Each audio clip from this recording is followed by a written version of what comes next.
నంద్యాల జిల్లా ఆళ్లగడ్డ పట్టణంలో వివేకానంద యువజన సేవా సమితి ఆధ్వర్యంలో ఆదివారం స్వామి వివేకానంద జయంతి వేడుకలను ఘనంగా నిర్వహించారు. ఆవుల పుల్లారెడ్డి సేవా సమితి, విశ్వమానవ సేవా సమితి వారి స్ఫూర్తితో సంయుక్తంగా నిర్వహించిన ఈ కార్యక్రమంలో వివేకానందని విగ్రహాన్ని పట్టణంలో ఊరేగింపు నిర్వహించారు. విద్యార్థుల కోలాటం, నృత్యాలు ఎంతో ఆకట్టుకున్నాయి. ఎన్సీసీ కూడా విద్యార్థులు ఈ కార్యక్రమంలో పాల్గొన్నారు.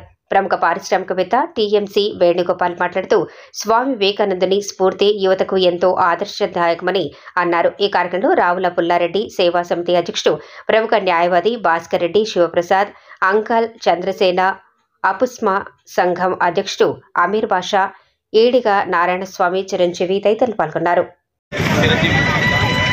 భారతీయులందరికీ కూడా మహానుభావుడు వివేకానందుని యొక్క జయంతి పురస్కరించుని అందరికీ శుభాకాంక్షలు తెలియజేస్తున్నాము. మహోన్నతమైన వ్యక్తి, అతను యువతకు స్ఫూర్తిదాయకము, మార్గదర్శకము. అతని యొక్క మార్గదర్శకములో యువతలో ఉత్తేజం వచ్చింది కాబట్టి 1980 సంవత్సరాన్ని భారతదేశం గుర్తించి యువజన దినోత్సవంగా ఆయన జయంతిని జరుపుకోవాలని చెప్పి తీర్మానించింది.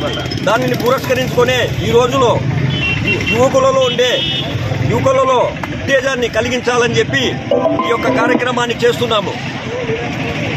భారతదేశం యొక్క ఖ్యాతిని ప్రపంచానికి అందరికీ కూడా ఆయన మన హైందవ సంస్కృతి అయితేనేమి, మన ఆధ్యాత్మిక భావనలు అయితేనేమి, మన సంస్కృతి అయితేనేమి, మన తత్వజ్ఞానాన్ని అయితేనేమి ప్రపంచానికి అందరికీ కూడా ఆ మహానుభావుడు అందియడం జరిగింది. అలాంటి మహానుభావుడు ఇంతవరకు మనం ఇంతవరకు అలాంటి మహానుభావుడు పుట్టడేమో అనిపించే విధంగా ప్రపంచానికి అందరికీ కూడా మన హైందవ సంస్కృతిలో ఉండే ధారణ